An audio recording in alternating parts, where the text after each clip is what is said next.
Hello, അസ്സലാമു അലൈക്കും. ഇന്ന് ചക്കക്കുരു വെച്ചിട്ട് ചോറിൻ്റെ ഒക്കെ കൂടെ കഴിക്കാൻ പറ്റിയിട്ടുള്ള നല്ല അടിപൊളിയായിട്ടുള്ള ഒരു സൈഡ് ഡിഷിൻ്റെ റെസിപ്പിയാണ്. അപ്പോൾ നമ്മുടെ വീഡിയോ മുഴുവനായിട്ട് സ്കിപ്പ് ചെയ്യാതെ തന്നെ കണ്ടു നോക്കുക കേട്ടോ. അപ്പോൾ കണ്ടിട്ട് ഇഷ്ടമാവുന്നുണ്ടെങ്കിൽ ലൈക്ക് ചെയ്യാനും മറക്കരുത്. അപ്പോൾ ഞാനിവിടെ കുറച്ച് ചക്കക്കുരു എടുത്തിട്ടുണ്ട്. അപ്പോൾ ആദ്യം തന്നെ നമുക്കതിൻ്റെ തൊലി ഒന്ന് കളഞ്ഞെടുക്കാം.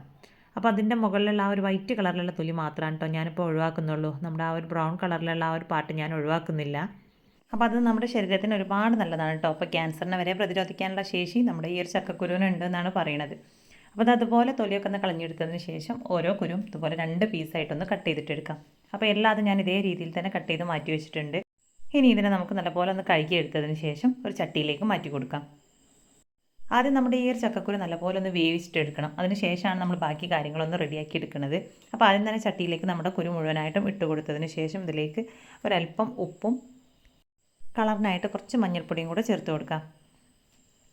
അപ്പോൾ ചില ചക്കക്കുരുവിന് കുറച്ചധികം തന്നെ വേവ് കൂടുതലായിരിക്കും. അപ്പോൾ അങ്ങനെയുള്ള ചക്കക്കുരു ആണെങ്കിൽ നമ്മളൊന്ന് തിളച്ചതിന് ശേഷം മാത്രം അതിലേക്ക് ഉപ്പ് ചേർത്ത് കൊടുത്താൽ മതി. അപ്പോൾ ഞാനിവിടെ ഉപ്പും മഞ്ഞൾപ്പൊടിയൊക്കെ ചേർത്ത് കൊടുത്തിട്ടുണ്ട്. ഇനി ഇതിലേക്ക് നമുക്കിത് വെന്ത് കിട്ടാൻ ആവശ്യത്തിനുള്ള വെള്ളവും കൂടെ ഒഴിച്ചിട്ട് നല്ലപോലെ ഒന്ന് വേവിച്ചിട്ടെടുക്കാം. അപ്പോൾ ഇത് വേവിച്ചെടുക്കുന്ന സമയത്ത് നമ്മൾ ഒരുപാട് വേവ് കൂടി പോവാതിരിക്കാനായിട്ട് പ്രത്യേകം ശ്രദ്ധിക്കണം. അപ്പോൾ ദാ ഈ ഒരു രൂപത്തിലാണ് കേട്ടോ ഞാനിപ്പോൾ അവിടെ വേവിച്ചെടുത്തിട്ടുള്ളത്. ഇനി ഇതിനെ നമുക്ക് ഈ ഒരു വെള്ളത്തിൽ നിന്നും കോരി മാറ്റാം. അപ്പോൾ നമ്മുടെ ചക്കക്കുരുവിൻ്റെ തൊലി കളഞ്ഞെടുക്കാൻ ബുദ്ധിമുട്ടുള്ളവരാണെന്നുണ്ടെങ്കിൽ കുക്കറിൽ നമ്മളൊരു വിസിലടുപ്പിച്ച് വേവിച്ചെടുത്തതിന് ശേഷം അതിൻ്റെ തൊലി മാറ്റിയിട്ട് ഇതുപോലെ രണ്ടായിട്ട് കട്ട് ചെയ്തെടുത്താലും മതി. ഇനി അടുത്തതായിട്ട് നമുക്കിതിലേക്ക് ചെറിയൊരു അരപ്പ് റെഡിയാക്കി എടുക്കണം. അപ്പോൾ അതിനായിട്ട് ഞാനിവിടെ അരമുറി തേങ്ങ ഒന്ന് ചിരവി മാറ്റി വെച്ചിട്ടുണ്ട്. ഇനി ഇതിലേക്ക് വലിയൊരു ടീസ്പൂൺ വലിയ ജീരകം ചേർത്ത് കൊടുക്കാം. അപ്പോൾ ജീരകം കുറച്ചധികം തന്നെ ഞാനിതിലേക്ക് ചേർത്ത് കൊടുത്തിട്ടുണ്ട് കേട്ടോ. പിന്നെ അടുത്തതായിട്ട് ഇതിലേക്ക് കുറച്ച് വെളുത്തുള്ളിയാണ് ചേർത്ത് കൊടുക്കുന്നത്. അപ്പോൾ വെളുത്തുള്ളിയും ജീരകവും കുറച്ചധികം തന്നെ ചേർത്ത് കൊടുക്കുകയാണെങ്കിൽ നമുക്ക് ആ ഗ്യാസിൻ്റെ പ്രശ്നമുള്ളവർക്കൊക്കെ അത് ഒഴിവാക്കാനായിട്ട് പറ്റും. പിന്നെ അടുത്തതായിട്ട് ഇതിലേക്ക് ചേർത്ത് കൊടുത്തിട്ടുള്ളത് ഒരു 7 ചുവന്നുള്ളിയാണ്. എരിവിനായിട്ട് ഒരു 3 പച്ചമുളകും കൂടെ ചേർത്ത് നമുക്ക് ഇതെല്ലാം കൂടെ നല്ലപോലെ ഒന്ന് ക്രഷ് ചെയ്തിട്ടെടുക്കാം. അപ്പോൾ ഒരുപാട് ഫൈൻ പേസ്റ്റായിട്ട് അരച്ചെടുക്കേണ്ട ആവശ്യമില്ല, ജസ്റ്റ് ഒന്ന് ക്രഷ് ചെയ്തെടുത്താൽ മതി. ഇനി നമുക്കൊന്ന് ക്രഷ് ചെയ്തിട്ട് മാറ്റി വെക്കാം. ഇനി അടുത്തതായിട്ട് ഇത് റെഡിയാക്കി എടുക്കാൻ വേണ്ടിയിട്ട് ഞാനിത് അതുപോലെ ഒരു പാൻ വെച്ച് കൊടുത്തിട്ടുണ്ട്. അതിലേക്ക് 2 ടേബിൾ സ്പൂണോളം വെളിച്ചെണ്ണ ചേർത്ത് കൊടുത്തതിന് ശേഷം എണ്ണ നന്നായി ചൂടായി വന്നതിന് ശേഷം ഇതിലേക്ക് 1 ടീസ്പൂൺ കടുക് ചേർത്തൊന്ന് പൊട്ടിച്ചെടുക്കാം. പിന്നെ ഒരു തണ്ട് കറിവേപ്പിലയും കൂടെ ചേർത്ത് കൊടുത്തതിന് ശേഷം നേരത്തെ നമ്മൾ ഊറ്റി മാറ്റി വെച്ചിട്ടുള്ള ചക്കക്കുരു ഇതിലേക്ക് ചേർത്ത് കൊടുക്കാം. അപ്പോൾ നമ്മുടെ ചക്കക്കുരൊക്കെ നല്ല കറക്റ്റ് വേവായിട്ടാണ് ഇപ്പോൾ കിട്ടിയിട്ടുള്ളത്. ഒരുപാട് വെന്ത് അങ്ങനെ ഉടഞ്ഞു പോയിട്ടൊന്നുമില്ല. ജസ്റ്റ് ഇതിലൊന്ന് മിക്സ് ചെയ്തെടുത്തതിന് ശേഷം ഇനി അടുത്തതായിട്ട് ഇതിലേക്ക് ചേർത്ത് കൊടുക്കുന്നത് മുട്ടയാണ്.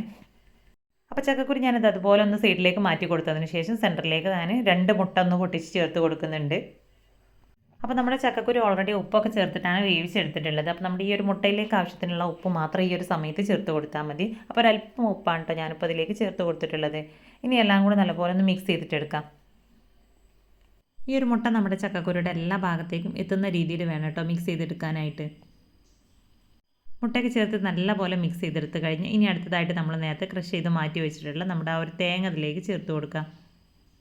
അപ്പോൾ കൂടുതൽ തേങ്ങ ഇഷ്ടമില്ലാത്തവർക്ക് അതിനനുസരിച്ച് തേങ്ങയുടെ അളവ് കൂട്ടിയും കുറച്ചൊക്കെ എടുക്കാം കേട്ടോ. അപ്പോൾ കുറച്ചധികം തന്നെ എരിവുള്ള രീതിയിലാണ് ഞാനിതിവിടെ റെഡിയാക്കി എടുത്തിട്ടുള്ളത്. കുറച്ചൊരു സ്പൈസി ആയിട്ട് നിൽക്കുമ്പോഴാണ് നമുക്കിത് കുറച്ചും കൂടെ നല്ലൊരു ടേസ്റ്റ് ആയിട്ട് കിട്ടുന്നത്.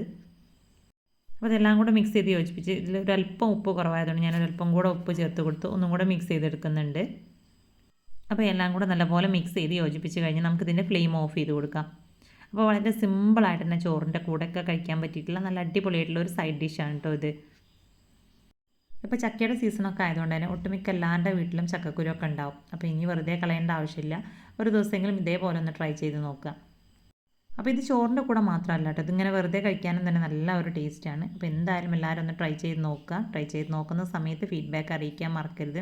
അപ്പോൾ ഇതുപോലുള്ള സിമ്പിൾ റെസിപ്പീസിനായിട്ട് നമ്മുടെ ചാനൽ സബ്സ്ക്രൈബ് ചെയ്യുക.